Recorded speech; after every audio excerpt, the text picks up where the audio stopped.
اگر آپ نے اور میں نے اسی بات پہ اللہ اور اس کے رسول کی مخالفت، یہودیوں نے مخالفت کی کہ ہمارے بڑے اس کو نہیں مانتے، عیسائیوں نے مخالفت کی کہ ہمارے وڈیروں نے ایسے نہیں کہا، آپ نے کلمہ پڑھ کے اس پیغمبر کی مخالفت کر لی اور اللہ کی مخالفت کر لی کہ ہمارے بڑے کہتے ہیں کر لو، حرج کوئی نہیں۔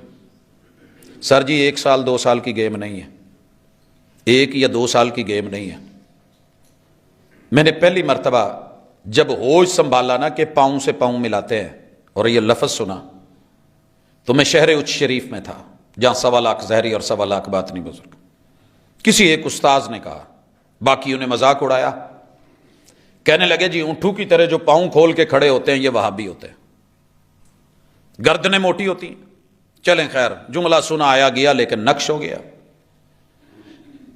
اس کے بعد آج تلک، آج عمر 50 کراس کر رہی ہے، ایک بھی حوالہ کسی، بڑی آسانی سے جب میں بات کرتا ہوں نا تو لوگ اٹھ کے کہیں سے ایک عبارت اٹھاتے ہیں کسی امام کی اور اس کا سیاق اور سباق بدل کے وہ جو اصل ٹارگٹ ہے بھلا دیتے ہیں۔ زندگی گزر گئی ہے، میں نے صرف نیت کے اوپر ایک ڈیمانڈ کی ہے کہ 4 رکعت نماز، 2 رکعت نماز، 3 رکعت نماز، یہی ہم نیت کرتے ہیں نا فرض کی، نوافل کو 2 منٹ چھوڑے۔ امام ابو حنیفہ رحمہ اللہ سے، ائمہ اربعہ میں سے کسی سے یہ لفظ ملے ہوں، ایک میرے بھائی نے تھوڑا سا پڑھا اور ان کو کچھ لفظ ملے، انہوں نے اٹھا کر کے اس پہ کلپ بنایا، ویوز مل گئے، مجھے آنے والے کمنٹس میرا کچھ نہیں بگاڑتے، لوگوں کے اربوں خربوں ویوز میرا کچھ نہیں لے کے جاتے، میری صرف دعوت ہوتی ہے کہ ذرا پڑھ لیں اور دیکھ لیں، اگر یہ لفظ کہیں مصطفیٰ صلی اللہ علیہ وسلم سے مل جائیں تو ڈھونڈیے، کہنے کا مقصد یہ ہوتا ہے۔ آخر ائمہ اربعہ کو کہیں سے ملے ہوں گے تو بولے ہوں گے نا۔ لائیے، میرے پیغمبر نے، ادھر لگ گئی ہوتی تھی میرے خیال میں اتر گئی ہے، سائڈوں میں پڑھی ہو، حضور علیہ الصلوۃ والسلام نے حکم دیا ہے استووا، مل جاؤ، سووا صفوفکم، صفیں درست کر لو، ان تسویۃ الصفوف من تمام الصلاۃ، یہ جو تم نماز میں آ کے صفیں درست کرتے ہو نا یہ بھی نماز کا حصہ ہے۔ سد الخلل، یہ درمیان میں جو خلا ہے پورے کرو۔ پھر آپ دعا کرتے ہیں من وصل صفا وصلہ اللہ، جو صف ملائے اللہ اس کو اپنوں سے جنت میں ملا دے، ومن قطع صفا قطعہ اللہ، جو صف کو کاٹے اللہ اسے کاٹ کے رکھ دے۔ یہ حکم ہے رسول اللہ صلی اللہ علیہ وسلم کے۔ حضرت عمر صف نہیں کھڑی کرتے جب تک سیدھی نہیں کروا لیتے، جماعت نہیں کرواتے۔ حضور علیہ الصلوۃ والسلام جب تک یہ کہہ نہیں لیتے، کر نہیں لیتے، امام ہونے کے ناطے نماز شروع ہی نہیں کراتے۔ میں نے صرف یہ ڈھونڈا کہ پوری دنیا میں جتنی فقہیں چل رہی ہیں، جتنے ائمہ ہیں جو مانے ہوئے نامی گرامی ائمہ ہیں، ان میں سے کسی ایک کی کتاب میں یہ جملہ ہو کہ صف مت ملایا کرو، صف مت ملایا کرو، کہیں آرڈر ہوگا نا اس کے خلاف، تو میں نے درمیان میں خلا رکھنا ضروری سمجھا کہ بھائی پاؤں سے پاؤں نہیں ملانے، مصطفیٰ کہہ رہے ہیں ملاؤ، صفیں سیدھی کرو، حاذو بین المناکب والاقدام، مل جائیں آپ کے کندھے برابر، قدم ایڑیاں برابر، خلا نہ رہے۔ جاؤ باقی جو زندگی گزری ہے اگر کہیں سے، علماء کو 2 منٹ کے لیے انہی سے پوچھئے گا، مناظرے کے لیے نہیں، میں مباحثے کے لیے نہیں، میں اپنی اصلاح کے لیے کر رہا ہوں۔ اگر میرے محمد رسول صلی اللہ علیہ وسلم کے اس حکم کے خلاف خود حضور کا کوئی حکم ملے کہ آپ نے کہا صفوں میں خلا رکھو، فاصلے رکھو، ملنا نہیں ہے، وہ تو ملنے کا کہہ رہے ہیں، میں مل نہیں رہا، ساری زندگی میں اتنا حکم نہیں لے سکا، اکٹھا نہیں ہو سکا، باقی میں نے کیا کرنا ہے، دل کہاں ملنے ہیں،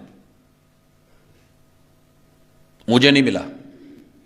17 فقہ لائیو چل رہی ہیں اس وقت دنیا میں، کسی ایک صاحب فقہ کا قول کہ قدم نہیں ملانے، قدم نہیں ملانے، رکھنے، سر جی میرے ساتھ لڑ لیں گے، گالیاں دے لیں گے، وہ پہلے کی طرح کمنٹس پاس کریں گے، بہت کچھ لکھیں گے، ان پڑھ بھی کہہ لیں گے، جاہل بھی کہہ لیں گے، لا علم بھی کہہ لیں گے، لیکن میں اس لا علمی میں اچھا ہوں جس میں محمد رسول اللہ صلی اللہ علیہ وسلم کے قول سے مجھے کسی کا ڈر دور نہیں کرتا، آپ کے حکم سے۔ آپ کو پتا ہوگا ہم سیدھے سیدھے سے لوگ ہیں، دنیا جو مرضی کہہ لے ان کی مرضی ہے۔ محمد رسول صلی اللہ علیہ وسلم کی مسجد نبوی کے ممبر پہ ساری زندگی جمعے کی اذان ہوئی ایک، جناب ابوبکر صدیق رضی اللہ تعالیٰ عنہ کی زندگی ممبر اذان ایک، حضرت عمر رضی اللہ تعالیٰ عنہ کی زندگی مسجد نبوی ممبر جمعے کی اذان ایک، حضرت عثمان رضی اللہ تعالیٰ عنہ مسجد نبوی ممبر اذان ایک۔ سمجھ رہے ہیں؟ میں کوئی کہانی نہیں سنا رہا، تاریخ گواہ ہے۔ کہتے ہیں جی حضرت عثمان نے اذانیں کروا دی تھی 2۔ میں نے کہا ٹھیک ہے، اگر آپ نے ان کی سنت پہ عمل کرنا ہے کوئی حرج نہیں، کروا لیں۔ جمعہ بازار میں ایک اذان کہلوا دیں، انہوں نے تو بازار میں کہیں منڈی میں کہلوائی تھی، مسجد میں تو ایک ہی ہوتی رہی ہے، مسجد میں 2 کیوں کر رہے ہو؟ ساری دنیا 2 کر کے بیٹھی ہے۔ مجھے اگر پیسے کا، مال کا، جاب کا، نوکری کا، قوم کا، افراد کا، گروہوں کا ڈر ہوتا تو میں بھی یہاں بیٹھ کے 2 ہی کہلوا رہا ہوتا۔ ڈر ہے صرف اللہ کا، رازق ہے وہ، مالک ہے وہ، خالق ہے وہ۔ لیکن اس پیٹ کے 2 لقموں کی خاطر پیغمبر علیہ الصلوۃ والسلام نے جو کام نہیں کرا مجھ سے نہیں کروایا جاتا، نہیں کروایا۔ بے شمار ایسے ہیں، میں نے نہیں دیکھا کہ یہاں اہل الحدیث کیا کہتے ہیں، نہیں دیکھا کہ دیوبندی بھائی کیا بولیں گے، بریلوی بھائی کیا بولیں گے، شیعہ حضرات کا کہنا کیا ہوگا۔ بھائی وہ پہلے تھوڑا کرتے ہیں، ایک دوسرے کے ساتھ سارے لگے ہوئے ہیں۔ اللہ تعالی ہمیں معاف فرمائے۔